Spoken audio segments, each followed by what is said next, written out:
എന്റെ ലോകം നീ എഴുതണം. എന്റെ പേരാണു ദിനേശ്. ഒരുപാട് സാധ്യതകളുള്ള, പക്ഷേ ഒന്നുപോലും പുറത്തു കാണിക്കാത്ത ഒരാൾ. വലിയ ഹോസ്റ്റലുകളിൽ താമസിച്ചിട്ടില്ല, വലിയ കൂട്ടായ്മകളിൽ ചിരിക്കാനോ വലിയ സ്റ്റേജിൽ സംസാരിക്കാനോ പറ്റാത്തതാണെന്നു ഞാൻ ഒരു നേരം കരുതിയിരുന്നു. പക്ഷേ ആ പഴയ ഞാനെല്ലാം ഇനി എന്റെ പിന്നിൽ മാത്രം ബാക്കിയുണ്ട്. ഞാൻ എപ്പോഴും ഇൻട്രോവേർട്ട് ആയിരുന്നു.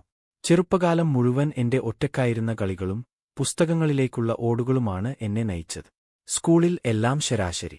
കൂട്ടുകാരുണ്ടായിരുന്നില്ല എന്നു പറയാൻ ആവില്ല, പക്ഷേ ഞാൻ ഒന്നും പങ്കുവെക്കാനാവാത്ത നിലയിലാണ് എന്റെ മനസ്സ് സ്ഥിരമായി.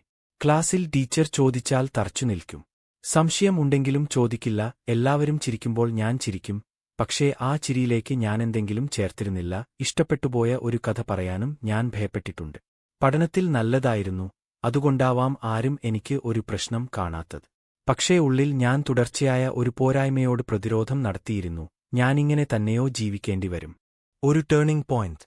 കോളേജ് കഴിഞ്ഞ് ജോലിയിലേക്ക് കടക്കുന്നത്. അതൊരു വലിയ വഴിത്തിരിവായിരുന്നു. ഓഫീസ് മീറ്റിംഗുകൾ, പ്രസന്റ് ചെയ്യേണ്ട ഖൻഹബഭീത്, പുതിയ ആളുകൾ എല്ലാം എന്റെ മനസ്സിൽ കുഴപ്പം ഉണ്ടാക്കിയിരുന്നു. ഞാൻ എവിടെയും ഫിറ്റ് ആകുന്നില്ല എന്ന് തോന്നിച്ചു.